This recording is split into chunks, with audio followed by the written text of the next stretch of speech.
pollen collecting on these cars, and I sure hope you have lots of this washer fluid. Just completely uprooted on the side of the road here, went right towards the house. So this is what we're talking about. We're sitting out here now as this rain is pelting us in the face. Earlier this morning around 6:30, this power pole right in front of our NBC 12 station. If I shake it, you can see it coming apart, and it's really easy to break. Found their loved one dead behind the Hardys. Just down the street is a second crime scene, but firefighters saw this in the attic. It's called a gusset plate. 2 kids as well as a mother leave this apartment complex right here down these stairs. These traffic lights on the side of the road are sometimes very difficult to see. Tractor trailer involved, which is down here right now. Open up your door and see if the piece of paper can fit through the door. Problems like this right here on Cumberland Street, the city is working on. Just got word moments ago that no one was injured in this fire. This is what people were using yesterday to put out some of the fires. Imagine waking up in the middle of the night and finding this in your bathroom, a boa constrictor, 4 feet long, just sitting there. It happened to one Richmond man last night, and how the snake got into that home is even more bizarre than you may think. We get the hell from out there. That was the reaction from Barrett Edwards when he was doing something he does every day, but ended up finding something he never expected. A snake. This snake, just steps away from him. So he was right here on this heater thing, getting real warm. While staring at the snake, Barrett's blood started to warm up too. I turned around, I thought I was dreaming, I said, snake. Then I was hollering and hollering, I said, how in the hell am I gonna get out of here? He ended up jumping over the snake and then called police. It was long, real long. Long. Really? He was long. Then he was crawling all around here when the policeman came. And here's where the story takes a crazy turn. This snake made its way into Barrett's home after his sister bought this chair from her neighbor and moved it into Barrett's home last Thursday. We ended up getting the chair where the snake was in. That neighbor tells us he'd been looking for the snake for about a week. At 3 this morning, the snake was found. Have you sat in this chair since Thursday? My brother been sitting in that chair every day since he got that chair. Didn't feel anything squirming around or anything? Didn't feel anything. A bizarre, snaky situation in the middle of the night for one man who unexpectedly found himself in the middle of it all. It was amazing. The owners of this snake tell me that they're going to return the snake because they have a little baby in the house and they don't want anybody to get hurt. Reporting in Richmond, I'm Petriello for NBC 12 News. Police are still here inside this West End neighborhood, but just moments before our live shot, the police officers here took down the crime scene tape. This after a hostage situation took the life of one person shot in the stomach. At least 2 kids and a mother escaped this situation, and now police are waiting for the suspect to talk to them about what happened here this morning. Police with guns drawn outside this apartment building about an hour and a half after this all started. Our cameras caught this.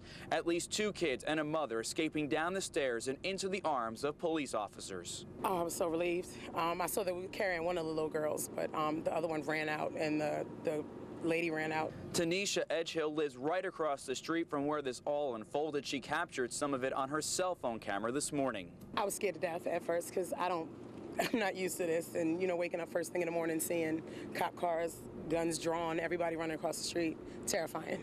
Absolutely terrifying. 13-year-old Diamond Allen also had a bird's eye view of the activity.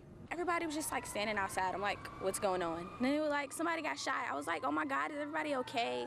And I was just confused, like, what happened? I was crazy. Police say just around 7:30 this morning, one of the children inside this apartment called 911 saying a man with a gun was inside the second-floor apartment. That suspect shot one man in the upper stomach. That victim eventually died. The suspect also held these 2 children, their mother, and the victim inside the apartment. Hostage negotiators worked to end the situation. Ends up the suspect was unconscious at one point, and that helped to end this tense situation. It's absolutely terrifying. We're thinking about moving right now. Sarah Pena moved into this home with her family about a year ago. She is now living in one of the newer homes in Richmond and may have a fire danger right above her head. I'm concerned the house is going to fall on top of us. She's worried after a major discovery in her attic by Richmond fire crews. Take a look. We're talking about these. They're called gusset plates. You can find these plates in 70 to 80% of newer homes in Richmond, Joni's home included. I was surprised. I didn't know what you were talking about, honestly. I thought everything was fine up there. fine in normal circumstances, but in a big fire, firefighters are worried homes will collapse faster. You can see that it's pretty thin there on the side. That's probably the biggest concern that you have in terms of these melting quicker. Right.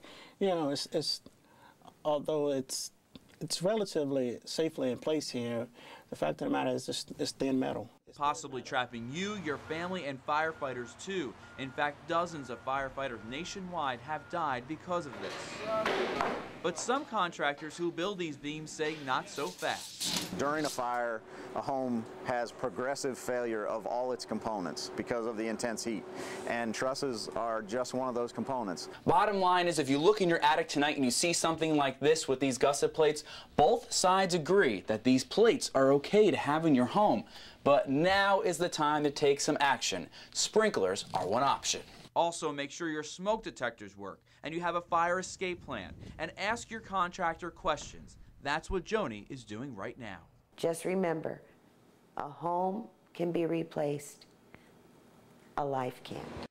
Well, Heather, police are now calling this a murder investigation, and they are actively looking for a person of interest that was last seen driving a black Toyota Camry. His name is Gregory Nelson Jr. Now, I want to show you the scene behind me. A woman, an adult woman, was found here in the Hardee's parking lot dead this morning by her family. Her family had called police saying that they did not know where their loved one was. A search ensued, and that's when the family found their loved one dead behind the Hardee's. Just down the street is a second crime scene at the Meineke Car Care Place, and that is where a vehicle was found that police now say was involved in the crime. They're not exactly sure at this point, though, anymore whose vehicle that is, but there is blood on that vehicle, and that vehicle is involved in the crime. We're going to continue to follow this story as it develops. I just want to let you know, if you're on the lookout for a black Toyota Camry, license plate Virginia XSH 4405. We're working to get a picture of the person of interest, Gregory Nelson Jr. Back to the studio. Final Four fever hits Ram Nation. Take a look at the Richmond Times-Dispatch front page this morning. Rams reached Final Four. Fans have not stopped partying since this all began, and they probably won't until the team brings back the NCAA championship trophy to this city this time next week. Some say that may be far-fetched, but the fans that packed this arena overnight believe. VCU Nation is alive and well. Fans even started lining up outside the Siegel Center last night at 9:30 p.m. To see this, the VCU Rams walking into a nearly packed house. After one this morning, the roof nearly blew off this place. Jarrell Staton is the self-proclaimed bishop. I'm just feeling real good right now. You know, I know all the guys from campus, and, you know, it's just an inspiration in my life. Not only his life, but the college basketball world. This is crazy. The VCU Rams, one of the last four teams into the big dance, are now one of the last four teams still dancing all the way to Houston. Because they the people's champ. Way to go, VCU. We want you, Butler. We want you, Butler. We're going to take it to you guys. Houston is going to be lit up with the black and gold. They're getting their wish. Upstart Butler is the only thing that stands between the Rams and a chance to play for the national championship. And this team knows that. Let's go. This may not be the only piece of hardware Joey Rodriguez gets to hold up at the Siegel Center this year. Man, it feels great to see all the people here and supporting us. It's awesome. As a word of advice to Butler, you don't want to go to war with the Rams, because this is what you got to go up against.